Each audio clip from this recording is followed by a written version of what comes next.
I know we're a little bit early, so we'll wait just a couple of minutes, but let me just tell you what the ground rules are. You all are familiar with them, of course. I have some brief prepared remarks. You all should have received a press packet that has the now unsealed indictment, and be happy to answer a few questions that concern the charges in the indictment at the end of our remarks. I want to make some introductions, of course, and then you'll, of course, respect the fact that we have to protect these guys' due process rights. They are entitled to the presumption of innocence, and we will not speculate beyond those facts that are set out as allegations, and they are just allegations right now in the indictment. So you all know that, of course, and but we'll be happy to try to answer your questions as completely as we can, and really appreciate y'all coming out today. This is good. So people need to know, and we're glad that you're here. Alan, do you know if anybody else is coming? Everybody's here? You guys ready to start then? All right, well, then we'll go ahead and start. My name is Malcolm Bales. I'm the United States Attorney for the Eastern District of Texas, and I'm very glad to say good morning to you all. Thank you for attending this press conference. The purpose of the press conference is to announce a major public corruption indictment that has been returned by the federal grand jury here in Beaumont, Texas. But first, we didn't get here on our own, and so I want to introduce several of my friends and partners who are here with me today to answer questions and then to show support. To my right is Rick Powers, the Special Agent in charge for the Houston Division of the FBI. Mike Bonner, his ASAC, is here to my left. Ann Figueres, the case agent for this investigation, is also here to the far left. Shauna Dunlap, of course, is here as the press attaché for the FBI. And then I want to introduce Ron Moore. He is the Special Agent in charge of the Department of Homeland Security, their OIG office, and they were instrumental in this case. Ron is to my far right. Stacy Hepner was the case agent for that agency, but she is ill today and not here. And then finally, but certainly not least, is Lieutenant Daniel Guajardo from Austin. He came, the Texas Attorney General's office also joined in this investigation and were a vital part of the work, continue to be part of the work, and Daniel is here on behalf of the Attorney General's office. The Department of Justice and this U.S. Attorney's office specifically are committed to protecting the integrity of our government institutions, federal, state, and especially local. The Texans are entitled to know, in fact, they have the right to demand that their public servants are making decisions based upon the best interest of those citizens, the taxpayers, who have elected them rather than for their own personal gain. It is not too much to ask or expect that public servants do just that, serve the public good, and not use their authority to fatten the wallets of themselves and their friends. Sadly, some public servants fail that most basic test. When that happens, we, who are in law enforcement, have no choice but to investigate and, if appropriate, prosecute those involved. That's what we're here today for. The public officials and other individuals in Liberty County who have corruptly taken money and, most importantly, robbed what the public deserves most, the honest service of those elected officials. This past Wednesday, a federal grand jury meeting here in Beaumont, Texas, returned a 25-count indictment charging former Liberty County Judge John Phil Fitzgerald, former Liberty County Precinct 2 Commissioner Herman Lee Gross, and a local businessman, Mark Wayne Mix, with a variety of federal crimes stemming from the corrupt awarding of debris removal contracts following the devastating landfall of Hurricane Ike in September of 2008. The indictment alleges that Fitzgerald, Gross, and Mix hatched a scheme to rig the bid and award process to ensure that a particular contractor earned the debris removal contract for Precinct 2. In turn, that businessman immediately hired Mark Mix, his company, as the principal subcontractor who would actually supposedly do the work. As the indictment points out and alleges, Mix had no experience or the requisite equipment to actually do the work. Instead, he leased equipment and hired people who in reality actually belonged to or were employed by entities owned by County Judge Fitzgerald. Of course, none of the defendants ever appropriately disclosed or accounted for this rank conflict of interest. The scheme alleged in the indictment is brazen in its audacity, and it resulted in the payment of over $3 million to the original contractor.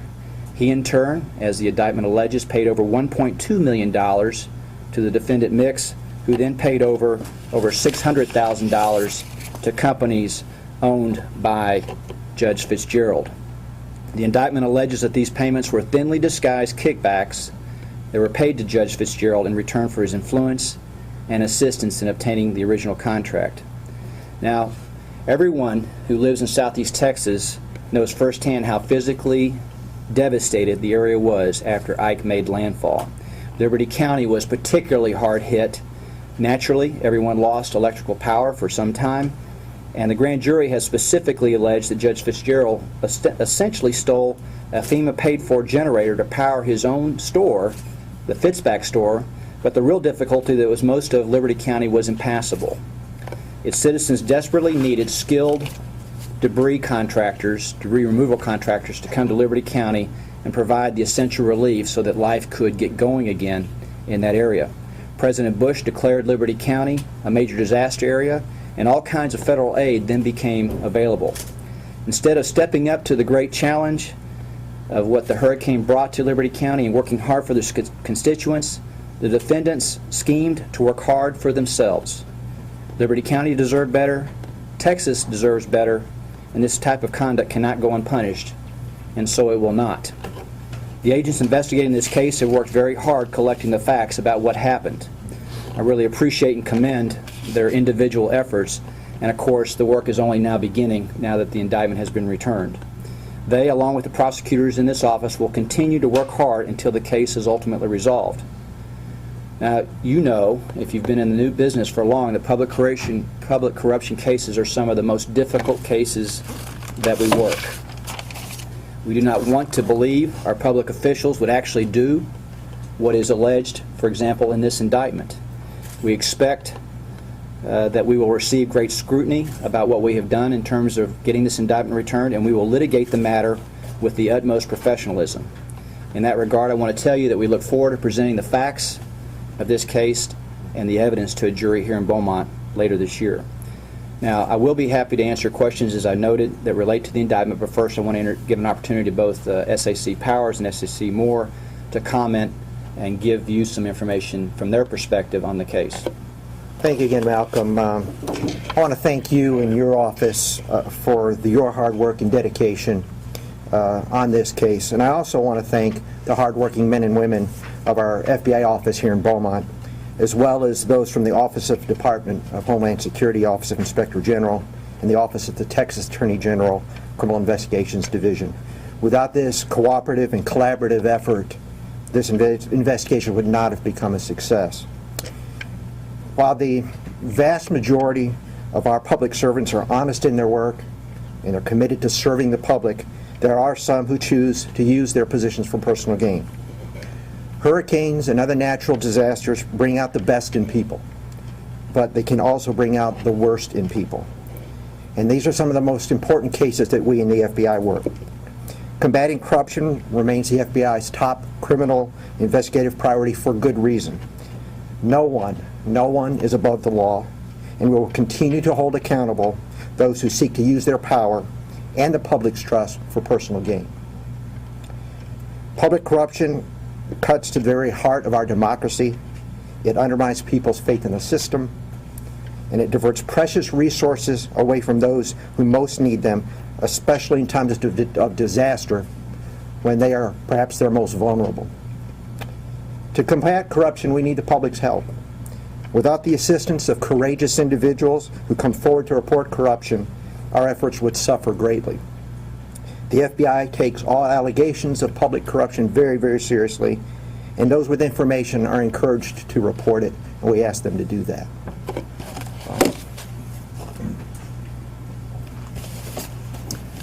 On behalf of DHS-OIG, I want to echo Rick's words regarding the hardworking agents, the FBI, and I also thank Malcolm and Bob Hobbs, Joe Beatty for their incredible work from the U.S. Attorney's Office, and for the CID agents at the Texas Attorney General's Office. It's been real cooperative and at the federal and state level to ensure the success of this investigation. The DHS-OIG is going to be committed to working with our law enforcement partners to identify and aggressively investigate all allegations of corruption that protect not only our borders but also the integrity of the DHS personnel, contractors, grantees, programs, and operations. FEMA is a DHS agency, and the OIG remains committed to investigating all viable allegations of fraud and corruption in that program. We all suffer when federal programs are undermined by fraud. Today's indictment should send a clear message. We intend to stop this type of fraudulent practice. Public corruption, especially during an extreme time of stress as a hurricane on families and businesses and local governments, it certainly does undermine the faith of the citizens in the system.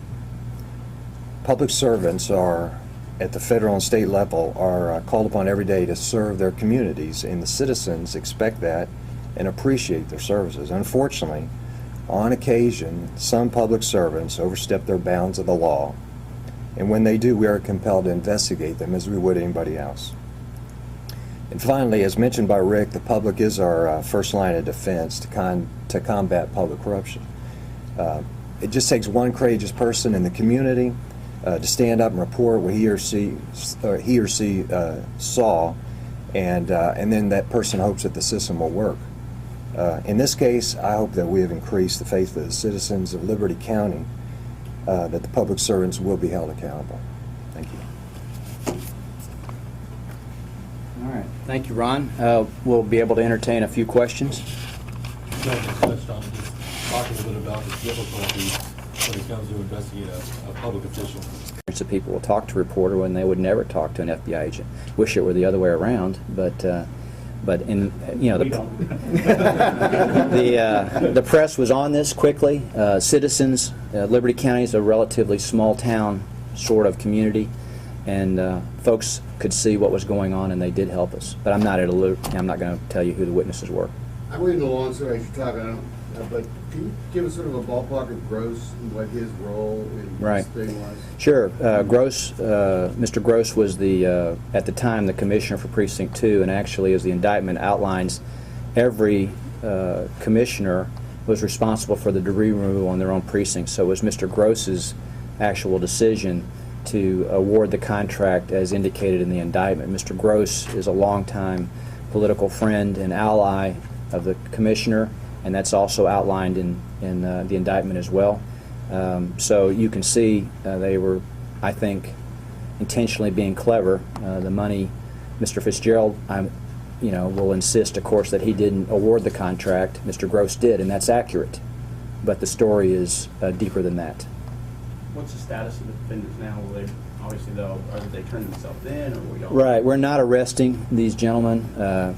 They are going to be allowed to surrender themselves, and I believe the initial appearance is kind of a moving target, but I think it's Monday. Is it Tuesday now?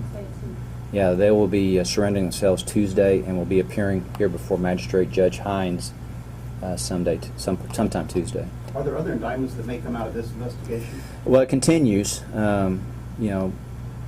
Ron Moore told you all about all the things that they were looking at, and we are still investigating over there in Liberty County. But I'm not don't know and not in a position to tell you when that might happen. Now, this may be too early, but looking at the punishment phases, the maximum sentences, are these going to be separate, concurrent? How would that work? Well, that's up to the court, of course, and then there are sentencing guidelines that are advisory, and they do direct the court to take certain positions. It's been my experience that while you could stack up the times and appropriately say that they're facing hundreds of years of prison time, the fact of the matter is that typically these are concurrent sentences, and they're based on a number of factors that it's way too premature to appreciate or even speculate as to what sentence they might have. As in every indictment, the defendants are presumed innocent, and so they are, and I don't want to get ahead of myself and already be predicting a sentence. Has anyone cooperated at all as far as these defendants, and did they, when y'all came forward, or did they know while this investigation was going on? I presume they have lawyers. They are represented, and I'm not able to comment about whether they cooperated or not. This may be a question that OIG wants to answer, or you want to answer, it doesn't really matter, but is there going to be an audit released, an additional audit on Liberty County involving the cleanup funds Do you know, and obviously we had the Chambers County audit come out this last few weeks, which suggested tens of millions of dollars in whatever. I guess, is there a message, and maybe both of you can answer, is there a message about what you would see as the potential greed of public officials and their relatives and kinfolk to try to make money off of disaster? Right. Well, you know, this is, I think Rick and Ron pointed out that while we expect the best in times of need of our public officials, the truth of the matter is that folks have clay feet. And, you know, ever since the beginning of the Republic, people were profiteering on war and other government contracts, and so that's not changed in the over 200 years of our history, unfortunately. But the administration's intent, there are numerous OIGs that look at these sort of programs. We are determined, one, that public officials will not take advantage of their position, two, that taxpayers' monies are safeguarded, and three, that people do not lose confidence in these sort of programs that are designed to help people, not enrich public officials. So there is a fraud center, a national fraud center that's positioned in Baton Rouge, Louisiana, that's constantly pushing out leads to U.S. Attorney's Office, to investigative agencies, and we're not going to rest as long as we work here in trying to address this sort of crime. But as far as Chambers County, that's in the Southern District. I don't know much about that case, and I don't know if the OIG is giving an audit, or Ron, if you even want to comment on that. Yeah, my question about the audit is a liberty question, is whether or not there's going to be additional audit materials relative to all this and other stuff. Well, I will say that I'm sorry. I will say that the IG does, along with our investigations, we do audits of particular things. We have both sides of the house there. But further than that, I really can't comment on what we're going to do on this case further. Malcolm, following up on what Jerry was asking earlier, as far as these type of cases maybe leading to other investigations, Right. and you mentioned Liberty County, but outside, there's a ton of paperwork out there on Hardin County that, on face value, look pretty condemning on some people there in Hardin County. What can you say about, if anything, on that Hardin County case? Nothing. We're here to talk about. Are we going to see a parade of these types of things? These would take a long time. Are we fixing? They to start do seeing take a parade long of time. these? You know, to say, and I'm not sure what you mean by parade, I will say this, I echo what Rick Powers told you all. And I started this out with my remarks, this is the #1 priority for my office in the criminal area of enforcement and prosecution. So whenever we find out that public officials are abusing their authority and stealing the taxpayers' money, we're going to go after it hard.